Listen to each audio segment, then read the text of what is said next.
small, they're like States. yes. That's just the different. It's very funny, but also very expensive. No. Not great. Okay, I was like, I was really glad with this. It's like, oh, this is what's good.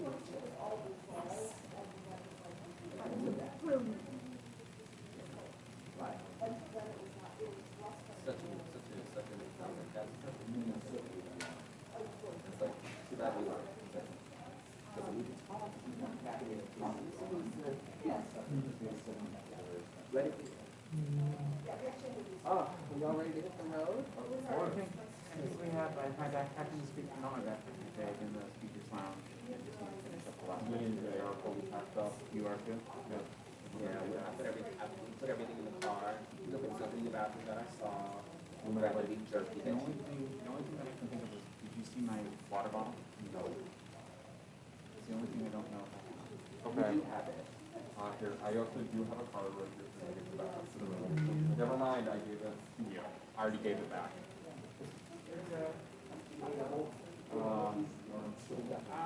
Oh, I got it right here. It fell out. No, I know, my water bottle. Yeah, I know. I'm giving you the key. Really appreciate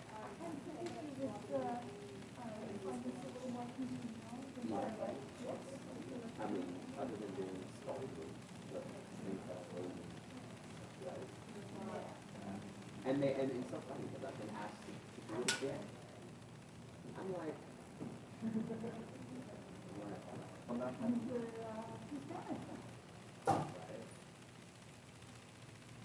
sucks. I wish it was finding to be comfortable.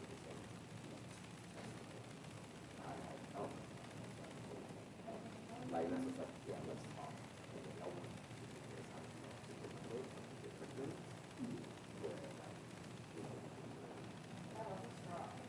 My people, I really support them.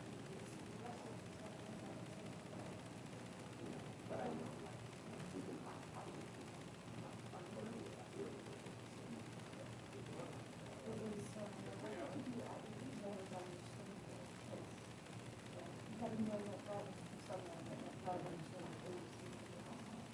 yeah. I'm curious, yeah, like we should definitely talk more about like what are y'all doing, and if I can explore it, how would y'all do it? I really do. Because like I said, I'm looking for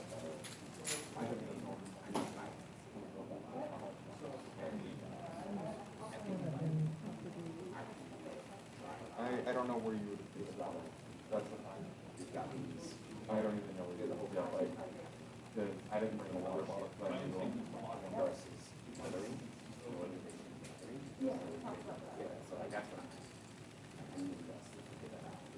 Like, there is Skepticon for the mothering organization. Get it. It's nerds. That's the point. Yeah, American Interest has wireless access to that. But this year was the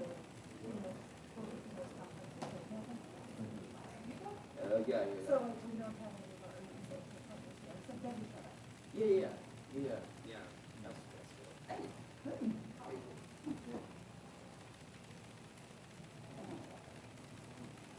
I'll go walk around.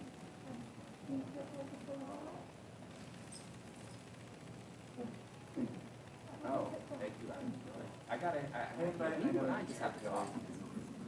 I would like to do something. Yeah, I feel like I don't know what I would say, but. You guys leaving? Yeah, pretty much. We You gotta got get to out. me? Very nice meeting you. Very nice meeting you, but Very cool. It's a big with that. yeah. Only 8 hours. Wait, do you have to go back now? Yeah, pretty much. I have to speak tomorrow. Yeah. This was I would have loved to stay, but I would. No, I would have asked. What is the deal with the thing? Oh, it's just one of my designers. Oh, wow. Yeah. These really neat. She makes a lot of my pieces that I have, and It looks like something you'd find, you'd put it on, and that's stuff to dwell in. Yeah. Yeah, right, and that's what I need, I'm like, I'm always thinking of myself as a superhero, so. That would have been amazing to stay, but you got so much going on. Yeah, cause then, their sibling also dancing. Yeah, both my mother and my sibling are doing that. They're doing the Irish dance. Yeah, with Their feet darn tense with their bodies kind of thing. Oh, yeah. It's terrifying. It's terrifying. Yeah. Is there Natural. So, have you You know, seen? way north Idaho is all the white. And there is down. Colonization. I Figure can't. the right ways are. It is a very strange place to live. Oh, yeah, wax stuff past this form. How do you do that? No, sometimes we need bread. Like, what, how do you do it with your, cause like, I'm in a lot of white spaces, so I don't know. But it is sometimes that those About your things, mindset. it's sometimes like when we're. You can also get away with it though, because Eileen doesn't know what. Oh, so There's not much you need to say. I don't think we Yeah, can. you but already like I I mean, mean, definitely a Yeah. minority. You will. Yeah, I'm used to that. I mean, I'm still fucking with them. Yeah, yeah. I mean, if you're giving a whole Jesus look, you know, with the long hair, another probably like, yeah. Yeah, but a lot of times they don't know what to do. Anyway, but I don't know, I honestly don't know. Be human, but at the same time, those labels, Yeah. help Day us at see a- day at a ourselves. time. Yeah, It's a whole, yeah. But there are people I that, just keep Yeah. trying to. Yeah. it's not, Is there a human? I don't know how it works. it's, Are they angry by the scene? no, they're all over the,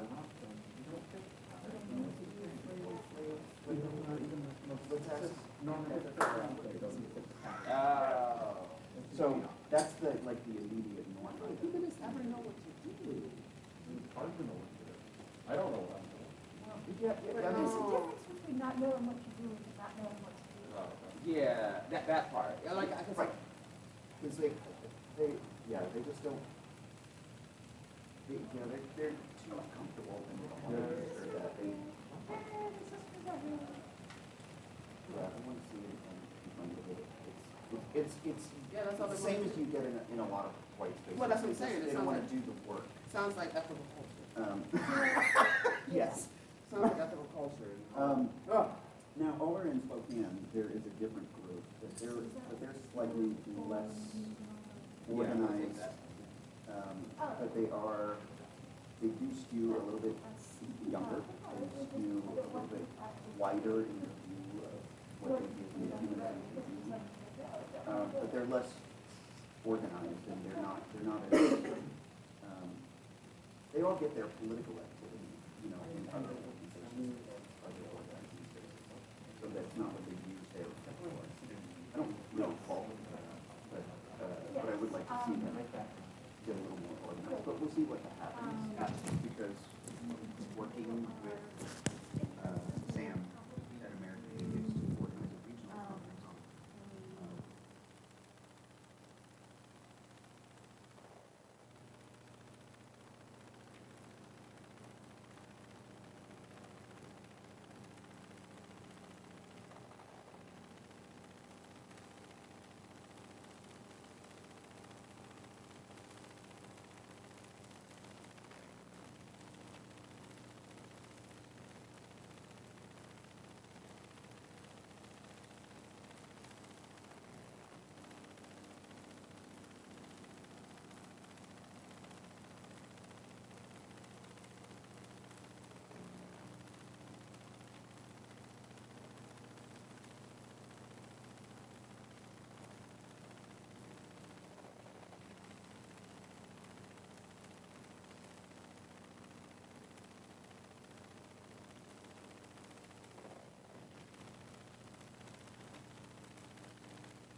Welcome one and all to the secret, very, very, very kind of maybe definitely gay meeting of the Illuminati run by the Soil Sisters of Perpetual Indulgence.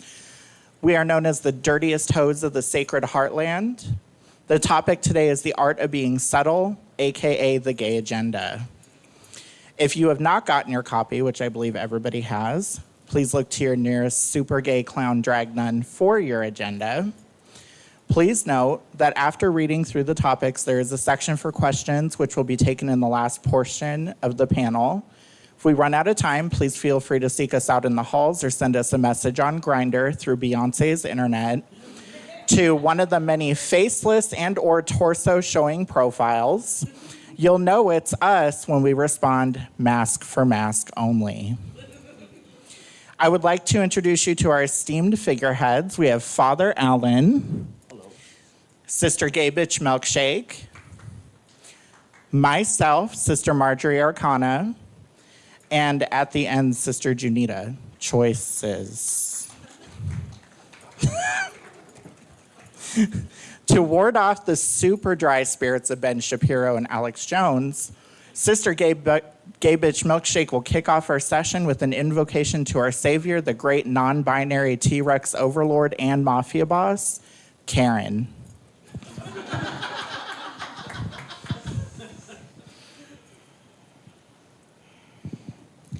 First of all, do you know how hard it is to write a blessing at a Skepticon? Skeptic's blessing, this is it, baby. May your eyebrows remain forever raised. May your demands for receipts ever be met. May all who proselytize and preach bow under the weight of your magnificent side eye.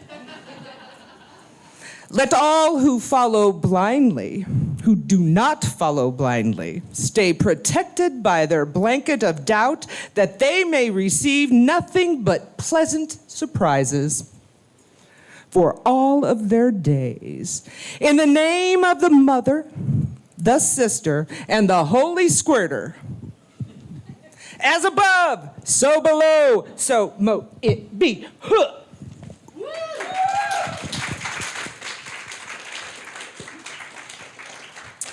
Thank you so much for that. And now that we are protected by Karen's power, let's talk a little bit about what we call sistery. The Sisters of Perpetual Indulgence started technically in Iowa. A convent of Roman Catholic nuns ended up loaning out their habits to the Sugar Plum Fairies, performing in their own version of The Sound of Music. Sister Vicious Power Hungry Bitch brought those habits to San Francisco to the Castro, where three super bored gay as hell men, Sister Vicious Power Hungry Bitch, Sister Missionary Position, and Baruch Golden, put those habits on and marched on down to the nude beach with a machine gun and joy in their hearts, for good measure. They took the beach by storm and got everyone's attention. Our founders, Sister Vicious Power Hungry Bitch, Reverend Mother, Sister Hysterectoria Agnes, and Sister Missionary Position went to a radical fairy gathering in the fall of 1979, where they met more queer folk interested in the calling of being a sister and helping community. This is where they came up with our mission statement and chose our name. We were then on known as the Sisters of Perpetual Indulgence, and our mission was simple: visit as many glory holes, promulgate universal joy and expiate stigmatic guilt wherever we go. The sisters' first appearance in regards to activism was during the 3 Mile Island protest. They performed their prayer, rosary in time of nuclear peril, and, of course, a very popular pom-pom routine that caught the crowd in amazement. We worked to chase hateful Christian folk and homophobes out of the Castro. We were in magazines and newspapers. We helped raise money for gay Cuban refugees at the MCC, and we generally tried to help out where we could. We were the talk of the town in regards to our look, our actions, and the way we protested, and the ways we raised money for charity. In fact, during the HIV/AIDS crisis, we were the first to release Play Fair, a safe sex pamphlet that used plain language, humor, and a willingness to talk about sex in an era where people were calling AIDS the gay cancer. From there, we spread internationally, like glitter herpes.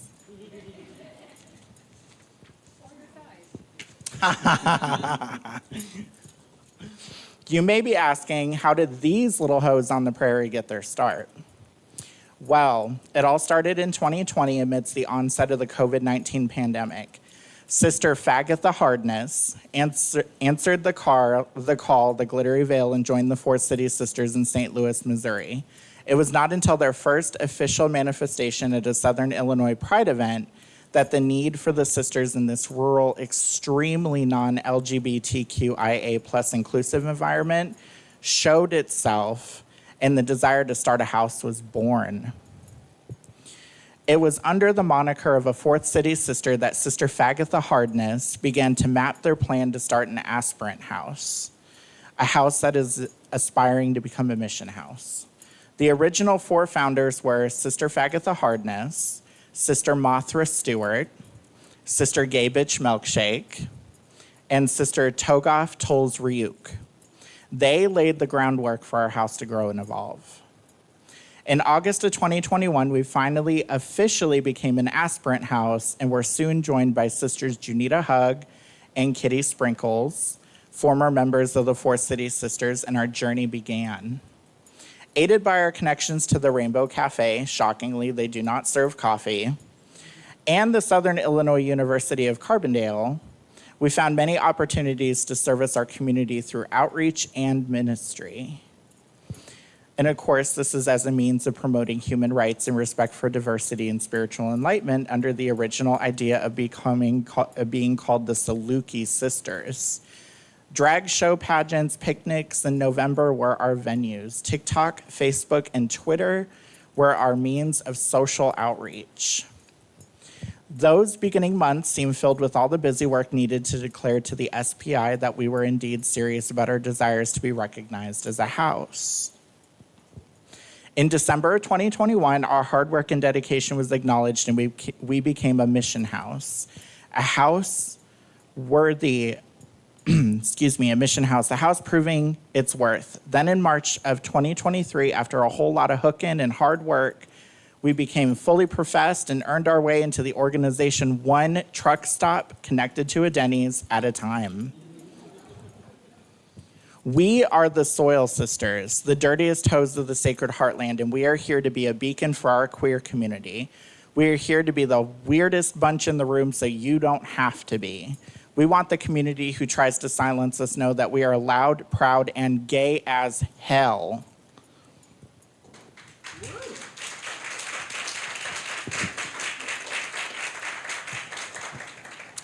So, a little bit about my glamour Yeti self.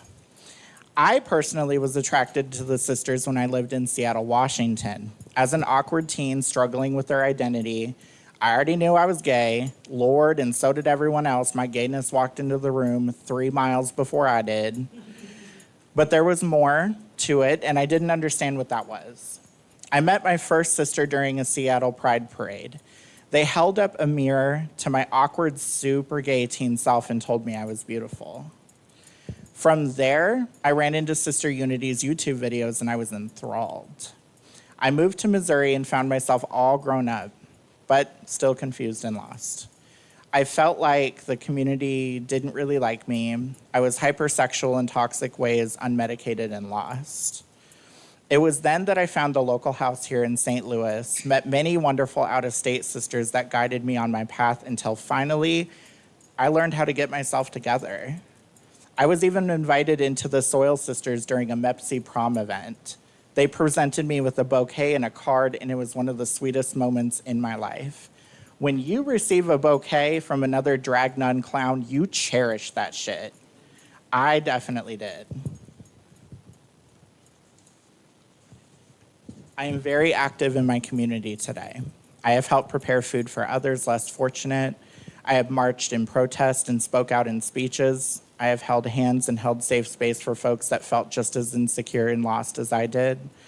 My personal sister mission is to hold space for others.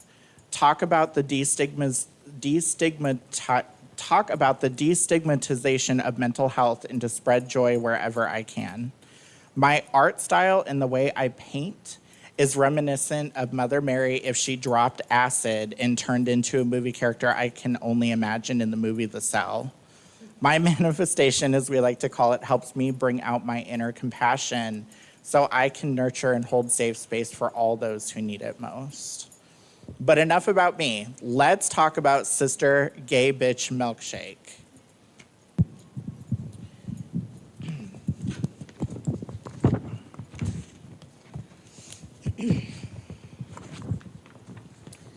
Sister Gay Bitch Milkshake, what made you answer the call to be a dirty hoe with the Soil Sisters of Perpetual Indulgence?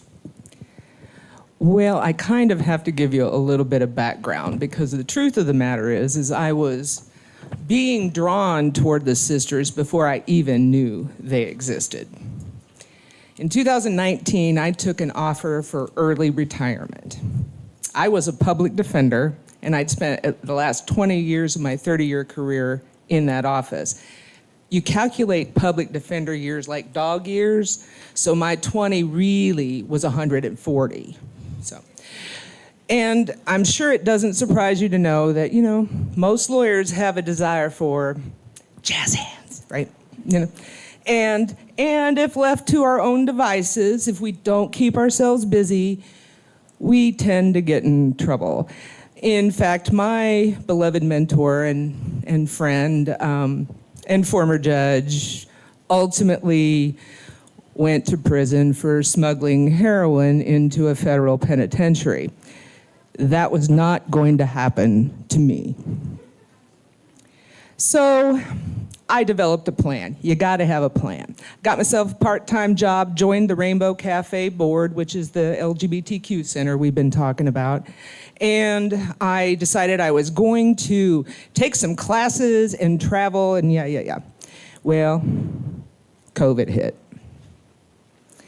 Like many of us, I went dark. I mean, dark.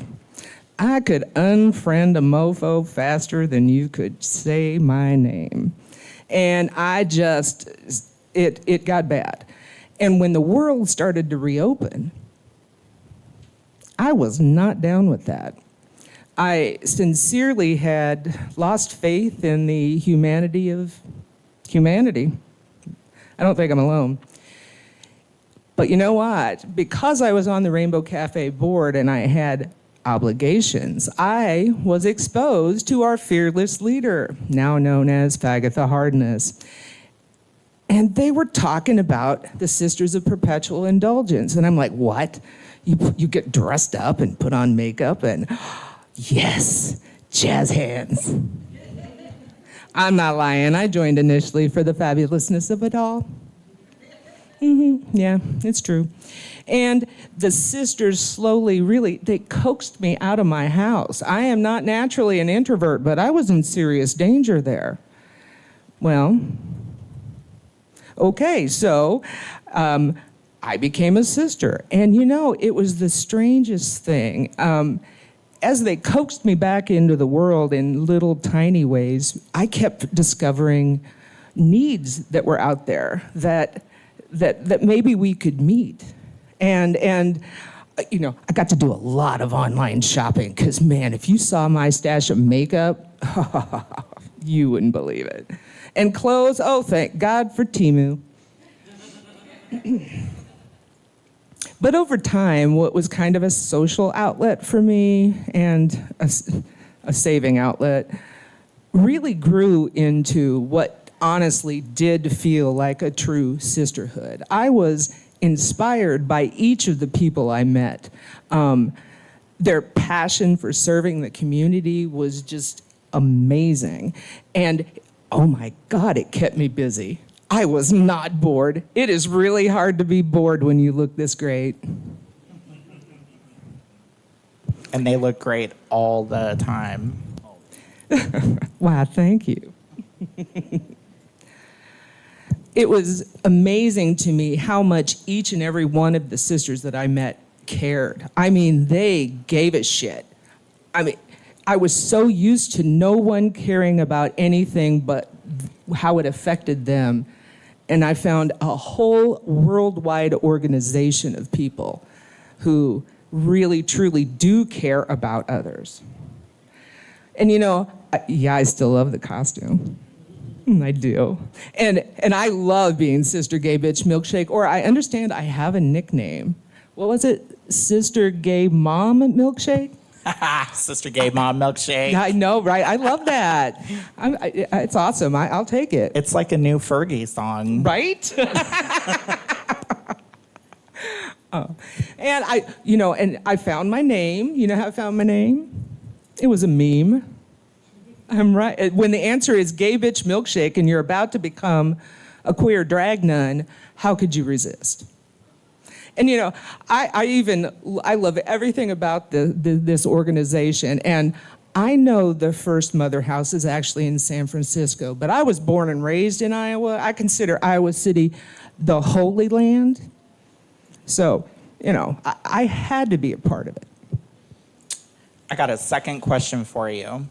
Can you tell us about some of the work and the projects you have done and are doing now? Well, let's see. My novice project is probably my biggest project, and I don't think it's ever going to die because I currently have a bag of clothing in my spare room right now that I'm gathering. I discovered when I was working with the Rainbow Cafe that there was a need there. I saw a young person who was not a tiny human, very sad one night because they could not find a pretty dress to wear to homecoming. And I and two other friends had joined Weight Watchers. We were losing weight. I had clothes in like 4 different sizes stashed in tubs. And I started reaching out to my friends. And before long, I had enough clothes that we made the Rainbow Cafe's community closet size and gender inclusive. Because as soon as I started saying that I was collecting clothing, the donations just came in like you would not believe. I was able to take clothing donations to the Warming Center, to an organization that serves the homeless, to the Center for Empowerment and Justice. I took it to Night Shield. I had so many clothes that I was able to, the project took on a life of its own and grew well beyond anything I had envisioned. And even every once in a while, I get a phone call from an individual in need who heard about it. And you know, if you put out the call, somebody's gonna give you clothes in the right size. So I think anybody can do that. And currently, I'm working on some projects that put this law degree that I really never thought I'd use again, because seriously, tired of it. But there's some need out there for folks who are underserved, where there's no free legal assistance. And so I'm working with a couple of organizations to try to help people do expungements and some other pro bono stuff where needed. And it's been a little stalled because I'm rehearsing a play right now, but I have a lot of things in the works. Thank you. I have one last question for you. Can you tell us about the art of Mish Face and a little bit about the history of that art style? Well, I'm sure you can tell that I look just a little different from the other sisters up here. No white face, no makeup to speak of. Typically, when I manifest, I do wear the more traditional garb. Healing tattoo, so this is my bib now. It is not required that you go all out and wear the full face of white face to be a sister. One of the founders, you heard her referenced sister missionary position. They never wore makeup when they went out. Now, we're not sure why, because she's legendary, so there's a lot of theories. Some say that she wanted to be recognized and known that she was out there doing the good works of the sisters. Others suspect that she didn't want to risk transfer of that white face to her friends when she was giving back alley blessings. It's true. In my former profession, we called that evidence.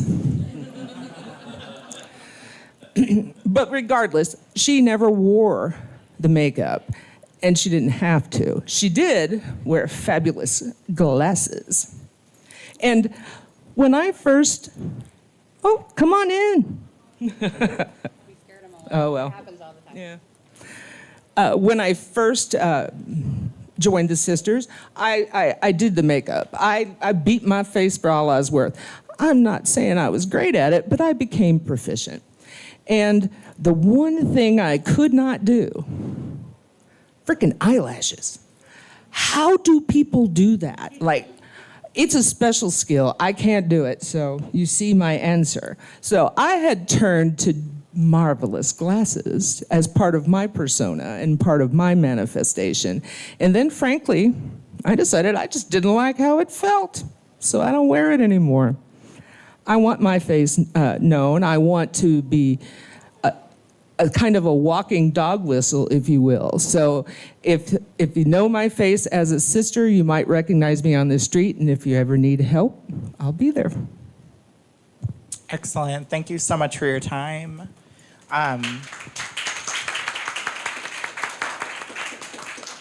And thank you for explaining a little bit about Mish Face and your art style and your projects.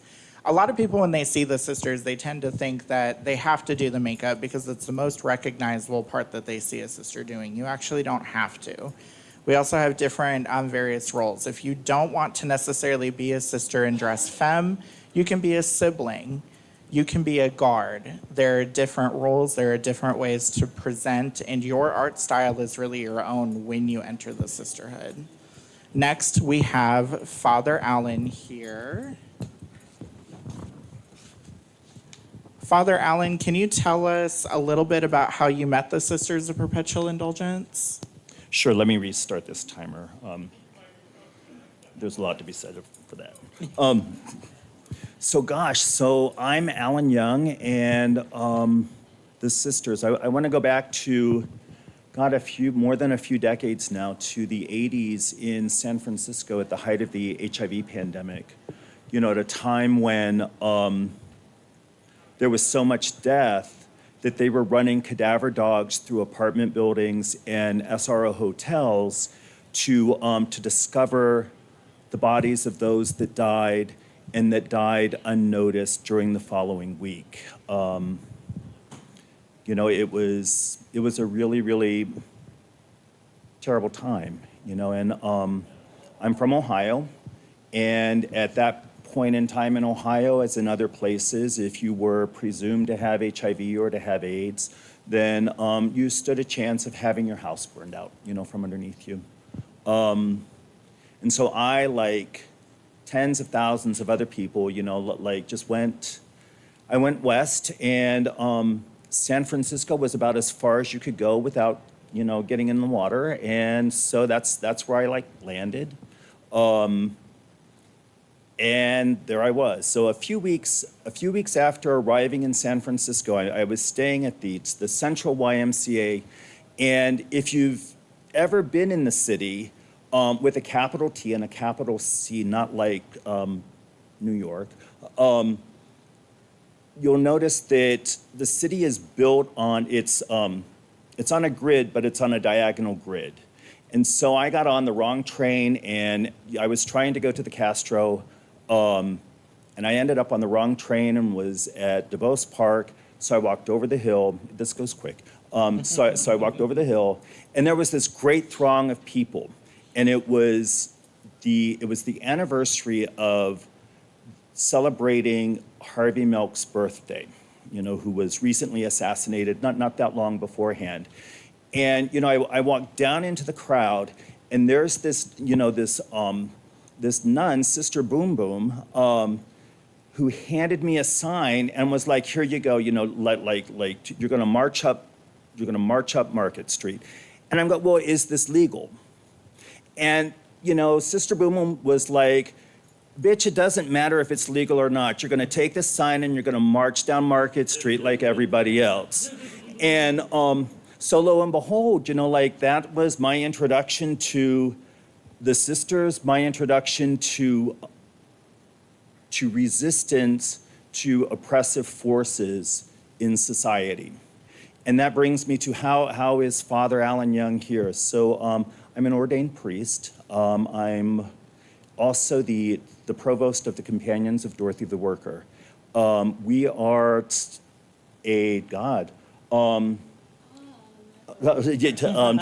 we are, what's the, so, all right. So let me, like, not choke up. So, so we're a religious community that we're certified by the Episcopal Church. We're recognized by them. And we got our start through the Sisters of Perpetual Indulgence.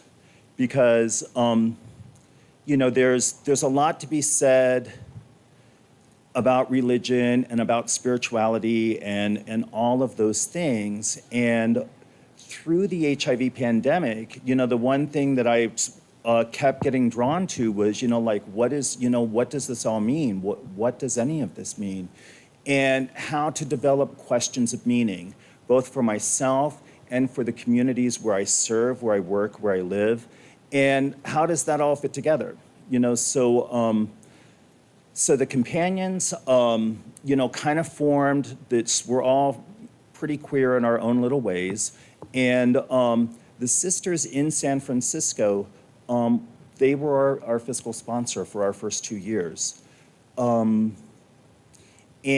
so this brings us up to just a few years ago. So in San Francisco, after the first dot-com bust, you know, as the second dot-com era like emerged, a lot of these, you know, like far-right fundamentalists started to view the Bay Area as not only, you know, like possessed by Satan, but as the place where they needed to come and try to recolonize again, and you know, tear up communities, tear up neighborhoods, and just, you know, wreak havoc and raise hell, you know, using their Christian agenda. So a lot of things like were going on. In the Castro, which at one time, you know, the sisters were able to repel these nasty Christians out of. Hello, I got 9 minutes. You're good. I know. I know you are, girl. crotch. I know. That's $49.95. I can get you. I'm ready to No tags. Don't So- tell him what I'm really doing. I know what you're doing, bitch. So, not that many years ago, there has been a influx of, you know, folks proselytizing with, you know, with these fundamentalist churches coming into the Castro, coming into 18th and Castro Street to the intersection to Hibernia Beach, and setting up shop on Sunday afternoon or on other days, and, you know, promoting their brand of, you know, of Christianity. And it's a hateful brand, you know, and it's just really insidious. And one of the mechanisms that they've taken a page from the Westboro Baptist Church was to entice individuals to like reach out and to attack them, you know, so that they could be, so that if someone assaulted one of these individuals that's proselytizing, then their freedom of religious expression has been violated. And they're able to sue the individual, or if the individual is representing another organization, they're able to sue that organization as well. So this has become a money-making opportunity for these people. This is one of the ways that they raise funds. And I found myself, so right after I was ordained, you know, so I'm like this gay man, you know, with a substance abuse issue in the past, with HIV, you know, I've been to prison twice, and all this other stuff, you know, now here I am now, you know, as this like theologian and ordained person, and my agenda is actually to, you know, to destroy the patriarchy. That is my agenda. you know, it's the agenda of CDW, even though the companions, even though some might cringe at me saying this on a live stream. But it is because, patriarchy just doesn't work, and heteronormative patriarchy just doesn't work. And homonormative patriarchy, where, like the gay couples that have got theirs now and can just leave everybody else in the dust, that doesn't really work either. It just doesn't work. What does work is fighting for the end of oppression, fighting for not inclusion, but fighting for a way that everyone is able to express and to be themselves and, can live without fear. And it's a long-term agenda, but it's what the deal is. So back to these nasty Christians in the Castro. So here I am, I'm ordained, and I'm all fabulous and all gay and everything, and and just all those things. And exception was taken to me because of that. And how can I be, how dare I? Really, how dare I? And so I was specifically targeted, and it's hard to describe what that experience was like, but after being, it sounds like somebody's high, but yeah, it was just really, so like if you've ever been persecuted specifically targeted, then you know what that's about. And I can't go into any of the rest of that. So one day, I was certain that something was going on, and my friends were like, well, do you need to have your psych meds adjusted, and all of that. And I ended up talking to Sister Gardner Pansies and Diana Wheeler, who is a saint of the Mother House. And Sister Pansies was like, well, it sounds like he's being followed. And so we started to realize that there was something actually happening that was outside of myself, that was not a psychiatric feature that I was having at the moment or anything like that, but it was something real and concrete. And so, we pondered that for a while.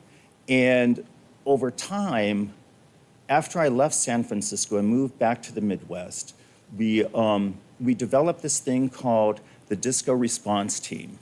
And when folks get out, so when we find that there's these, nasty Christians out there proselytizing and, and just fucking with people, we have a plan, in different communities to go out. Somebody takes a boom box, somebody puts a disco ball on a stick, and folks just assemble near there, turn the music on, and just start dancing, very, very, very close, very close. But, don't touch them, because that could be considered an assault. So, so we have found a way to work with joy and to resist these individuals when they try to incur into safe communities. And that's my big project right now. As far as the sisters here in the Soil Sisters here, I am fairly new to St. Louis. I've been here, just over 2 years. And the companions are looking forward to, to partnering with the sisters to work on questions of meaning, to work on direct actions, and to assist in any way that we can to, for the betterment of our queer communities, and to, literally fucking destroy the patriarchy because it fucking sucks. And that's all there is to it. Thank you.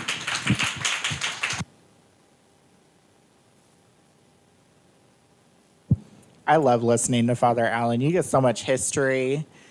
He's amazing. Well, thank you. You are amazing. So, next. I was going to end the panel, but I guess we have to include Sister Junita. Who the hell invited them here? They put raisins in the potato salad at the Drag Queen Story Hour Take Over the World meet and greet. We don't even know how they got here. We don't know.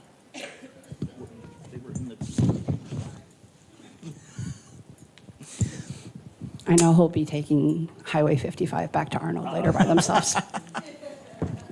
Hello, everybody. Thank you all for coming to Skepticon today. I know some of you were like skeptical as to whether or not you're going to be coming to Skepticon, you know, the whole shtick. I am Sister Junita Hug. I am the prioress. That's just the fancy way of saying I still have no power or authority over anybody, but it looks cool on a resume. So, welcome. Thank you so much. So I got some questions for you. I potentially have some answers. Oh. How did you get your start learning the art of the dirty hoe with the Soil Sisters of Perpetual Indulgence? So, like most people, I learned how to hoe in 1994. I know some of you probably were products of said hoeing in 1994. It looks like a very young crowd here. I learned a lot of becoming a sister, oddly enough, during COVID. Everybody had that COVID project. Some people made sourdough starter. Some people made macrame. I decided to say I'm a nun, even though I'm Jewish, because it just seemed really appropriate for me. And also as a way of kind of reaching out to community, because I mean, it's kind of hard to believe. I'm a bit of an extrovert. I love going out and randomly making people uncomfortable, but unfortunately COVID put me into four walls. So being a new parent, losing my connection to my people at my job, my gay community, attitudes, all of my places that I went to on a Friday night when I was bored and not creating a human being.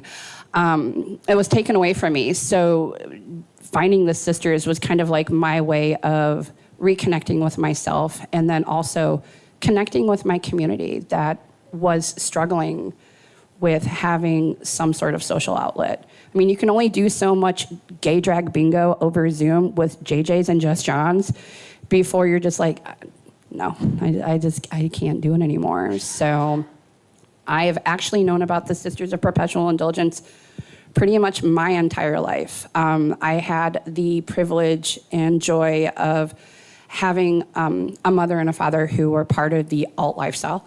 I grew up around queers, LGBTQ, kink, BDSM, poly, every sort of alt lifestyle that you could possibly be associated with in Southern Illinois.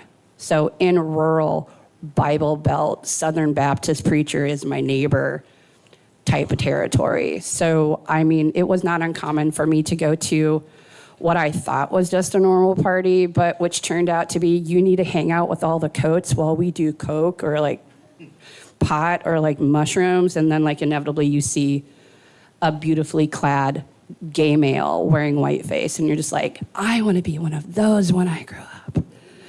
I want to bring glitter into the world and traumatize my father. So I wasn't aware that St. Louis, like many people, had a sister community. We've had 4 houses in St. Louis over the course of the last decade and a half. It wasn't until the very first Tower Grove Pride, I'm sure a lot of us potentially attended that very first Tower Grove Pride as a way of boycotting corporate, that I saw the 4 City Sisters out and about. And one particular individual was their abbess, their president, who was as leather daddy could get. Assless chaps, title holder. I have big dick syndrome. Walking around in a bustier, a dress, lipstick, and eyeshadow.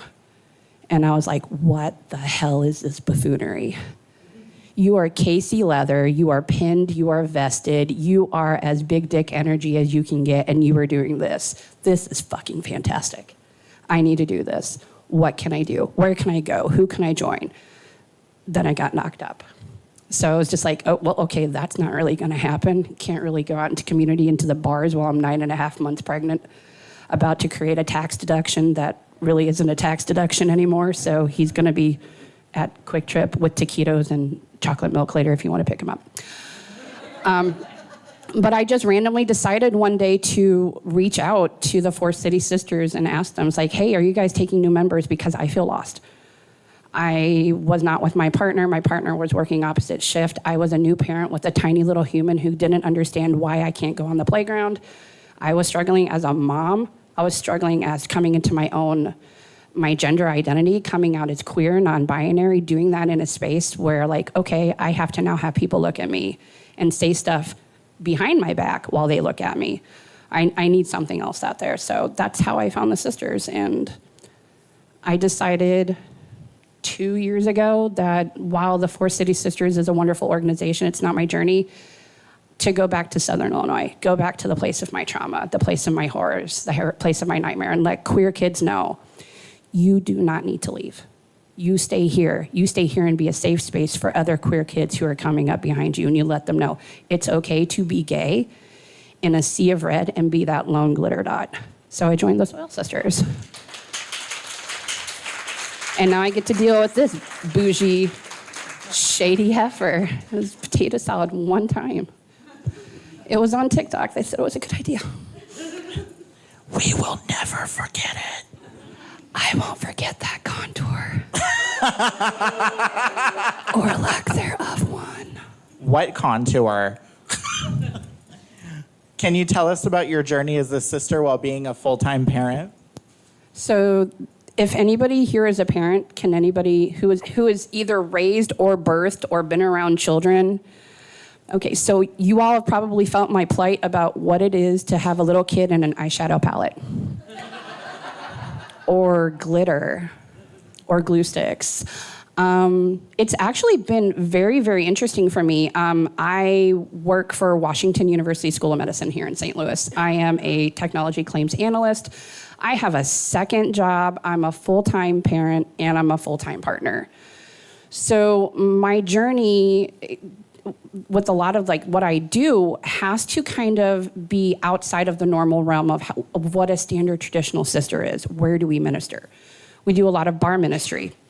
I can't be really going to a bar on a Tuesday evening at 9:30 at JJ's with Blue Max for their assless chaps night. I would love to, but little tiny Tristan needs their mommy at home because dad's at work.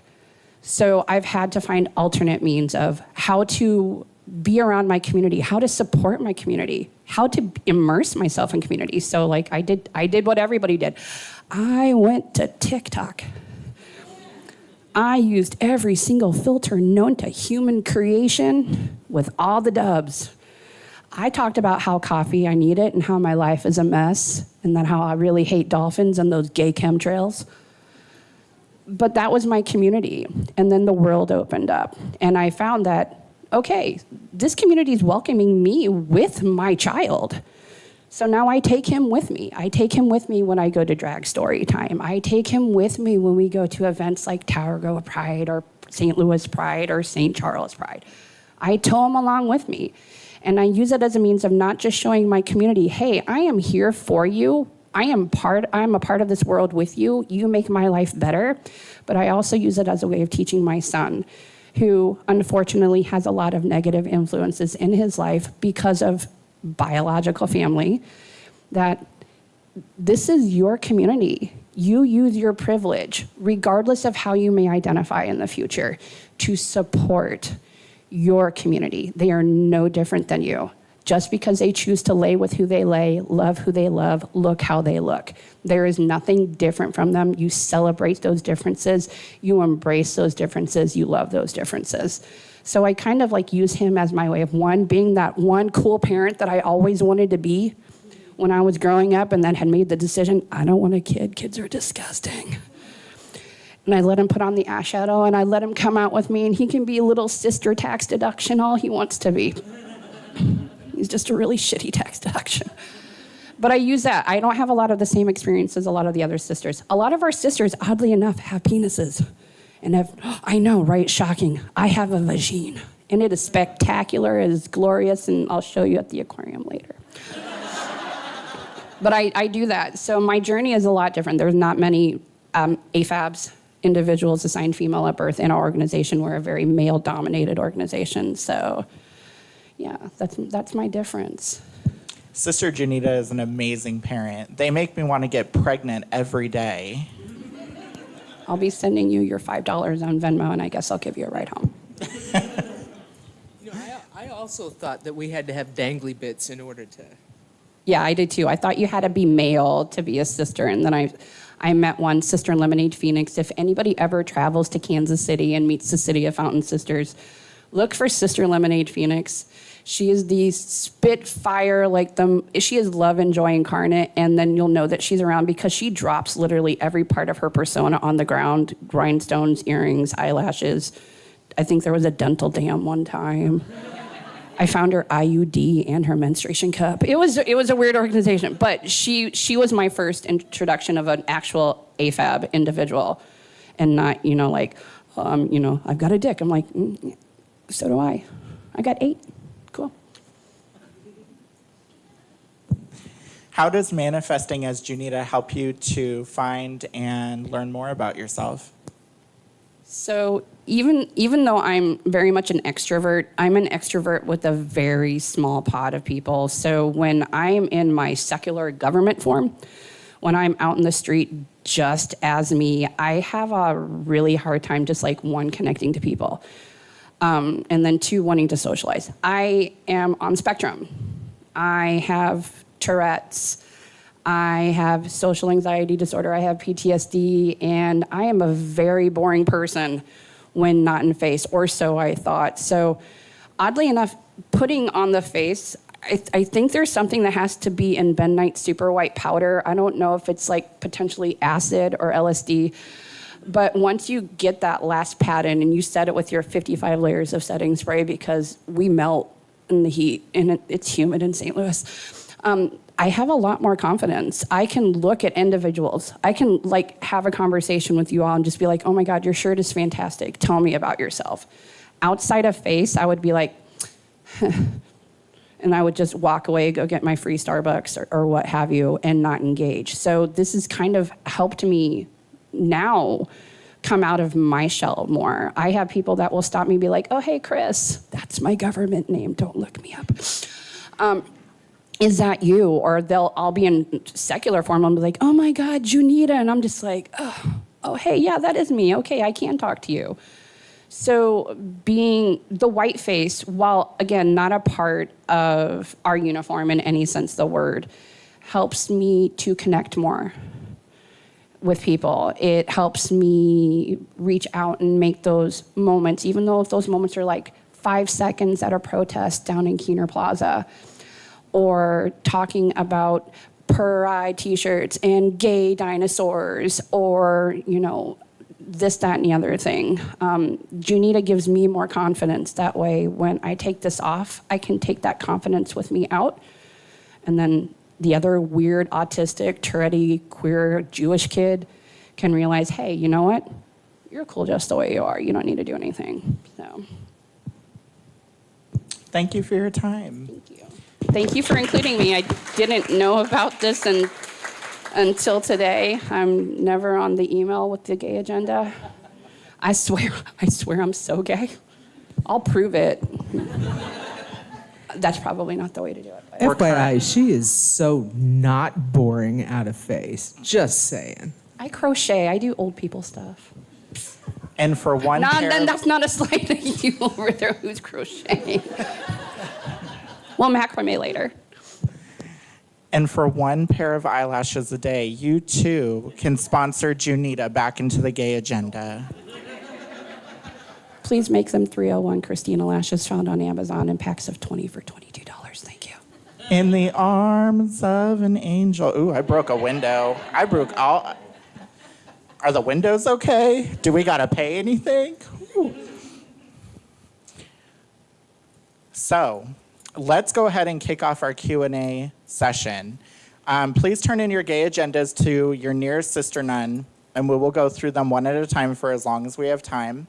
If you would like, feel free to snap a picture of the agenda and how to contact us before turning it in. After all, the agenda must be spread so the radical right can boycott chicken nuggets.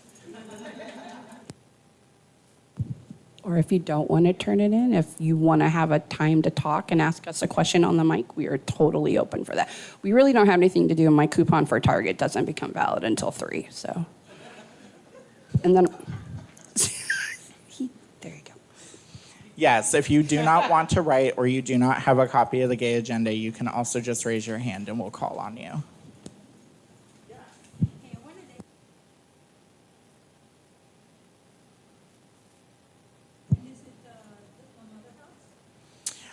Yes, so our location is in Carbondale. That's kind of considered our Mecca, our mother house, started by Fagatha Hardness. So every once in a while when we can, we go ahead and we make a trip back up there to meet with the other sisters. In fact, Sister Gay Bitch Milkshake came down from Carbondale to help us out today.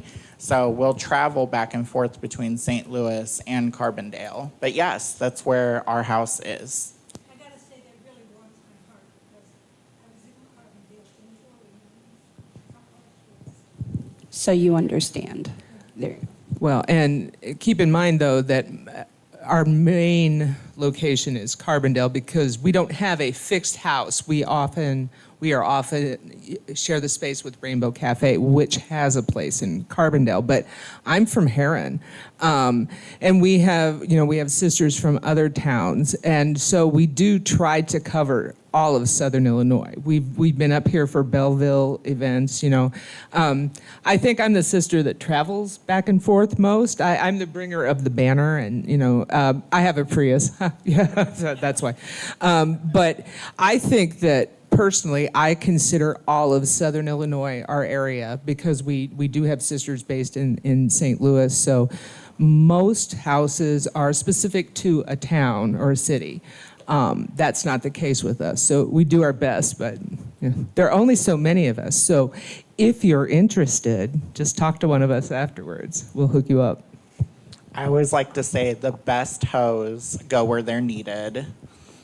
So Sister Janita and I are considered satellite sisters. So we do a lot of our work here in St. Louis, and we are looking for more people to join to kind of help us do a lot of the community activism and charity work. Any other questions? By the way, some of it's just plain fun. We went to a wrestling match. Wrestling, man. They gave us special seats. I got some blood spatter and everything. It's awesome. It was probably the most butch thing I've ever been to in my whole entire life, and I enjoyed every minute of it. Men in spandex. Oh, God. Yes. I'm still reeling from the trauma of being engaged in the actual match when the wrestlers threw themselves upon my frail, delicate form and hit me with a stop sign. Yeah. So does anybody have any questions? Anything? Just like, where do you get your makeup? Who inspires you? Anything? Do you guys just want to talk about yourself? We got like the stage for a hot minute, so.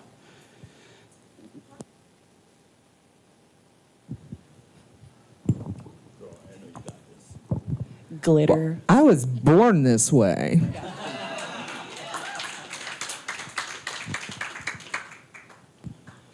Everyone is fabulous. You have to dig deep, reach in there and find that inner core and then flame it. Oh, flame it. You got to go so deep. And hard. Make drivers and drive-through window people at Taco Bell and McDonald's uncomfortable. I think oddly enough, what makes us fabulous is all of you. Without community, the sisters have no one to service. We can only, this is gonna sound, service ourselves. So much before even you get bored with it. But really, we're fabulous because of community. Community is fabulous, and that helps make us fabulous. So working with organizations such as this Lovely Creatures organization, working with Skepticon, being asked to come out and not necessarily speak, but just to wander around drinking Starbucks, that kind of has a tendency to help us make us fabulous. You are all the reason why you are fabulous, and we love every one of you for it.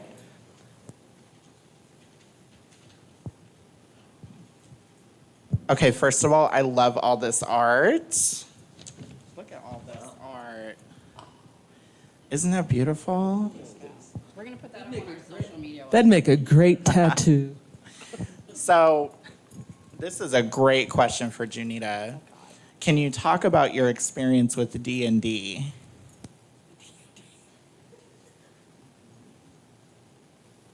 Okay, so I'm really weird. The D&D. Dungeons and Dragons. Oh, the Dungeons and Dragons. Okay, I thought I'm like the Do Not Disturbs. So like most partners that take on the role of wife who arbitrarily decide to marry a nerdy kinky boy, it was under duress. And because I was tired of having strangers be in my house, I actually did D&D back when it was on computers. So like when the prompt of like open door, step on box, back in the time of the floppy disk. Ooh, dial up, yeah. Yes, yeah, and you had to shake it. It's like not like the Nintendo cartridge where you're like, you had to flap that floppy disk and smack it. So Dungeons and Dragons, right now I'm like currently in a campaign where I play a very gay dragon. His name's Bart. He's got a boy, his friend's name's Tim. But like it was just with my husband and to just be around other nerdy people and to kind of draw me out of my shell. My first character was a tiny mouseling that had a propensity of crawling into the anuses of their fallen foe. And then ride their corpses down rivers. Still not sure how I managed that strength check, but it happened. But I love it. I watched the Dungeons and Dragons cartoon as a kid. I wanted to be Uni, not the barbarian. I didn't want to be Bobby. I wanted to be the unicorn because that was my vibe. But yeah, just Dungeons. It's like I love it. I love everything about D&D. I love the community that comes from D&D. Like oddly enough, there doesn't seem to be, if you get with the right party, a whole lot of toxic masculinity going on in D&D. Everybody's just like, I'm gonna do this. I'm like, you piss me off. I'm gonna cast fireball at you. Oh no, it's a total party kill. Okay. So that's my experience with Dungeons and Dragons. Not as lovely as everybody would love. Other than I really do sing Britney Spears during our campaigns just to annoy our DM, so he doesn't kill my character because I've worked so hard on him for the last 2.5 years. I don't want a TPK. Any other questions? Yes.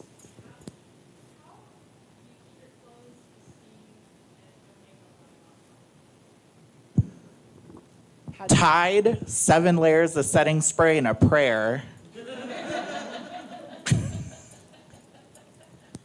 I personally never learned that trick, so yeah. There's white powder and makeup on everything I own. I'm just now convinced it's like, do I own a black outfit? No.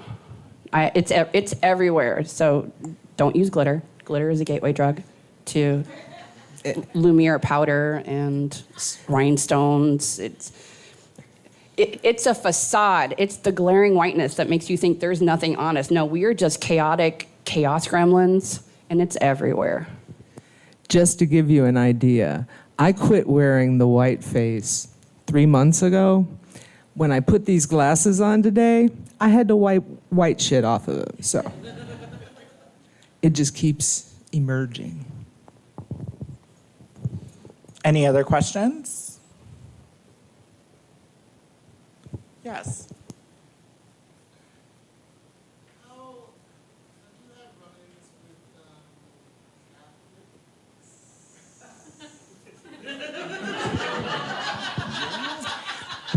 Oh, the Catholics love us. So on one side, you have the Catholics that think that we're just like, sacrificing children and grooming kitties. And then... No, it's sacrificing kitties and grooming children. Oh, yeah. I always get that confused every single time. And then you have the other side. Like, for example, we were just at the Black Pride STL Expo, and we had a nun come up to us, and she said that she wrote in defense of the Sisters of Perpetual Indulgence for the work that we do in response to the Dodgers incident, when we were getting a lot of heat from a lot of right-wing Catholic and religious people. We were invited that same day to 4 p.m. Mass. It really just depends on the church. It depends on the denomination and the person. Some people will stay clear of us like we are the clown white plague, and some people want us around.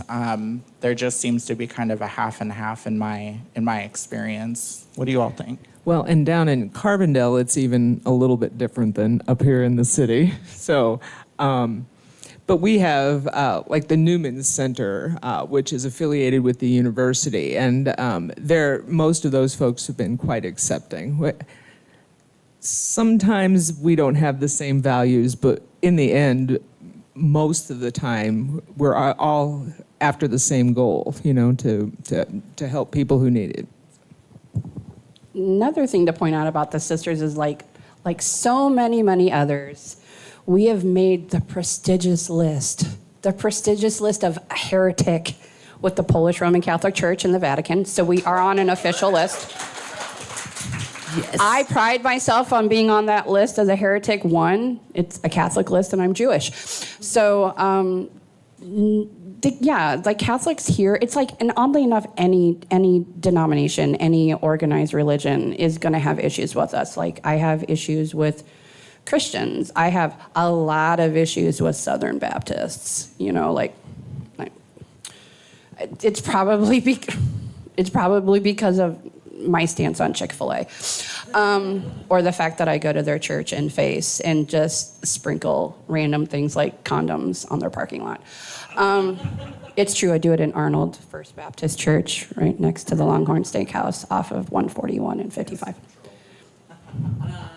I'm helping stop the plague of tiny little non-important tax credits. But yeah, it's like sometimes we get looks like at St. Stanislaus Koskow where we were last week. That's like a very important church to the Polish community here in St. Louis. So like we get some looks, we get some like, and we get some side eye and I'm just like, what you want? It's like, don't hate me because I'm fabulous. It's like, I am coming into Mass now. It's like, okay, I'm just gonna sit right next to you. And I'm just gonna let you know I am here. You can side eye and give me as much glances as you want. I'm still gonna be here until I need to go pick up my kid from school and then I'll be there, but then I will be back here. So yeah, Catholics, Baptists, I mean, it's anybody which just the representation of us in the community that we represent, it's in direct conflict with them. We are the antithesis of everybody.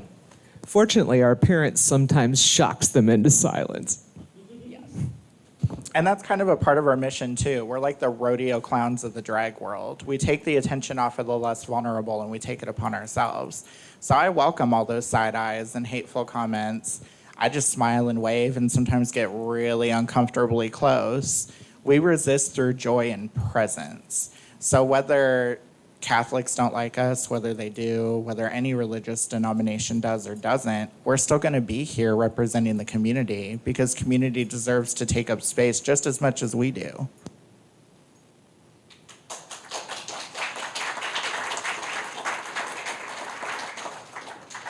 Any other questions?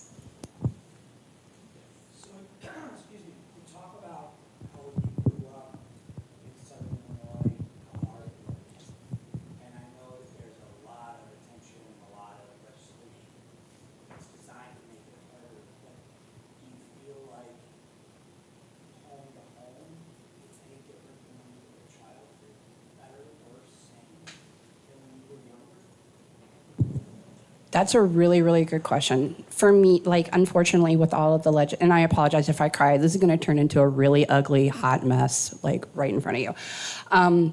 Unfortunately, right now, with all of the legislation that is currently on the books being passed in Missouri, what I experienced in Southern Illinois, I worry about for our children here, our young queer adults, our older queer adults. It's like their viability of existence is at risk. My viability of just like, I don't know, wanting to walk outside, listen to Belinda Carlisle and say, I think I'm alone now, was at risk back in like the 80s and 90s in Southern Illinois. I was unapologetically queer growing up. I had no problems with it. I'm sorry that society did, but I mean, that's not my issue. I left for my safety, and I worry, and like it breaks my heart to see queer kids leaving St. Louis for their safety, for their ability to survive, to be able to live. It's gut-wrenching. We should not be having to deal with this in 2023. This is a thing of the 80s, of the 90s. That should have gone out with undercuts, flannel, and Kid Rock. This should not be something that we're still having to deal with today. So it's really hard. It's really hard seeing what I grew up with now happening, and then will unfortunately continue to happen unless we go out and we make a change. Be as unapologetically open and queer about yourself as you can. Any other questions? I think you had one. Yes. Oh, you. Kitty. I had a joke question and a serious one. Okay. You want both? Oh, yes. Give it to us. We're greedy hoes. We like it all. Okay, the joke question is, can you see me? Can you see me? Yes. I mean, I'm yes. bisexual. Just making sure. See, now you see why I didn't ask that question. It's terrible. Anyway, the real question is, you guys being the Sisters of Perpetual Indulgence, which I'm very familiar with, I've lived in the Bay Area for 20 years, absolutely love the entire institution, really happy to meet you now that I'm new to St. Louis. You guys share a lot of values that overlap with the Satanic Church in terms of community services and outreach and charity work. Have you interacted much boots on the ground with the Satanic Church here in St. Louis? Is there a Satanic Church? There is a Satanic Church here in St. Louis. We met them at St. Charles Pride. I was actually quite shocked to know that there was a chapter here. We're still relatively new with finding organizations to work with. I mean, we just recently became fully professed. We kind of had like shackles put on us. See, like, you're in Illinois House. You should really only be doing work in Illinois. And I'm like, I live here. I'm going to hoe wherever I want to hoe. I will hoe with some Satanists. They have the best shoes, and they have some really cute plushies. And a government-sponsored abortion clinic. Yes. Or a religious, that's it, religious abortion. We haven't done much with them, but I would be more than welcome to like sitting down with them, drinking some wine, eating cookies, and just be like, what can we do? What can we do? How can we make ourselves even bigger? Absolutely. Everybody that we met so far has been amazing with the Satanic Temple, and we would love to work with them. I'm aware of a lot of the work that they do and how they really stand up for communities. So I would have no problems whatsoever if they wanted to work with us. Yeah, I've toyed with the idea of reaching out because I know they're really on the cutting edge of some legal action out there. So, but I don't think there's anybody in Southern Illinois doing that. But there could be. There could be. I might become I don't know. Yeah. Unitarians weren't liberal enough for me. Not joking. Any other questions? Aside from joining your order, which is a noble calling that not all of us may feel up to, what are other good ways of traumatizing your father? Marrying a German. Getting impregnated by a German. There was a lot of Jew jokes when I was pregnant. If your dad isn't open, welcoming, put it in his face. I mean, be loud, be out. Don't be ashamed to be who you are. What's the worst that can happen? The worst that can happen is that you quiet down and you don't become yourself. You don't be yourself. Be yourself. That's how you want to traumatize your dad. If you're gay, find you a really good-looking gay man and marry them and adopt 50 babies and then raise all of those babies to be as proud and loud and supportive, as queer, as straight as they want to be, and then just tell, hey, grandpa, family reunion's going to be fun. You're going to come hang out with dad, mom, and dad. Dad is now dating this guy. He's a top, and then mom is dating her. She's a bottom. It's just going to be a whole thing. Go to the bars. Go to JJ's. Look up Blue Max. Join a BDSM group. Go to a play party. Do all of the things. Rainbow tattoos, I suggest. So a part of me kind of want to touch is kind of wants to touch on that. So there are a lot of youth who live with their parents. I like to say that survival is key. So a lot of the LGBT youth that we have are homeless because their parents have kicked them out of the house or have abused them. So I say when you're younger, if you need to survive while finding out who you are, pick survival until you're able to get out of the house. Then you have all the time in the world to find who you are. And it's unfortunate that I have to say that, but not everybody has parents that are accepting, and that will keep them in the house. And food and shelter are of the utmost importance when you're younger. Now, of course, the queer community has a very rich history of taking in youth who are LGBT. A lot of, like, for example, in New York, a lot of our drag queens and sex workers would take in LGBT youth because they would find their way to New York and leave areas that were very oppressive. So we do have a history of that, but I'm always going to say when it comes to the queer youth, pick survival first and do little subtle ways to resist. Like, for example, let's say around the house you have to dress your gender that your parents assigned to you. When you get out of the house, wear a button, wear something that expresses, put on a little eyeshadow if you can, something easy that you can take off when you get to the house after you're done being out and about. There are ways to express yourself and still survive at the same time. Survival is key, especially with LGBT youth. And on that serious note, there's something I wanted to mention that I meant to talk about when I was talking about projects. I don't know if you're all aware of this, but Carbondale, Illinois recently passed an ordinance designating itself as a safe place for those seeking gender-affirming treatment, and as well as folks who are seeking abortion services.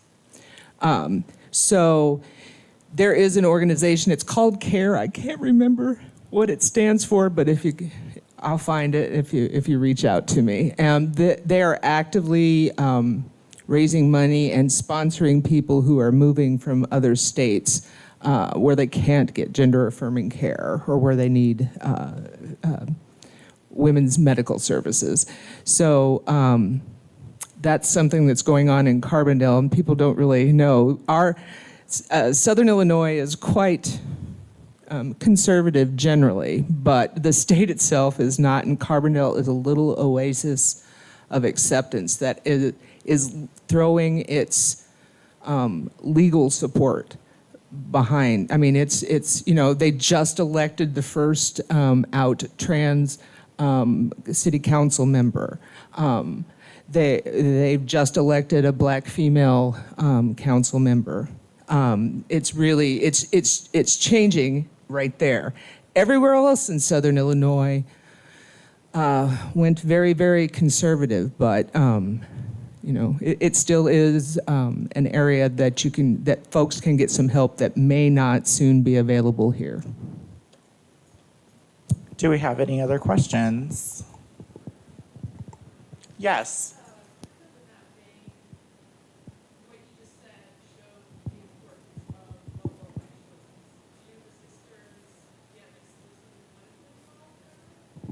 Well, we're a 501c3, so we're a not-for-profit, and we really can't engage in political activities. We can do voter drives, and there are some limited stuff that we can do, so there are plans for that. I think individually, we as humans, not in our sister role, are in our own way active. Yes, unfortunately, we can't back like a certain political individual. We have been asked to attend events of people who are running for office, just to be there as like a representative of the community.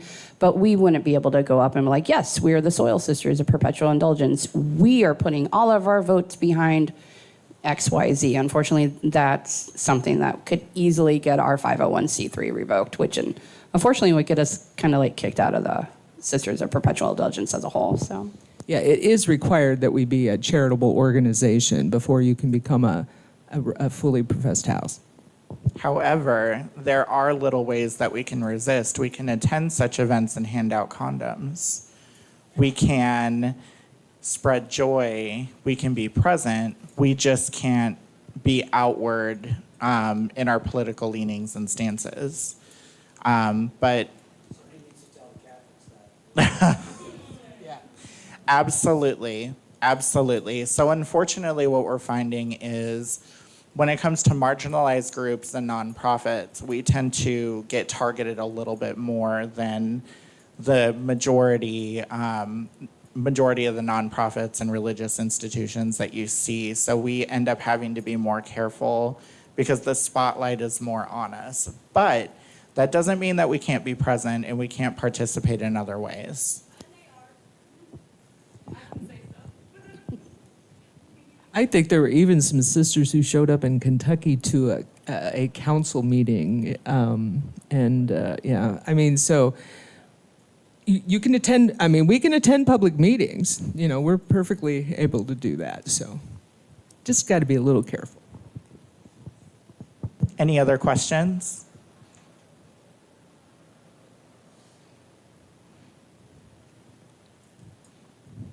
No questions?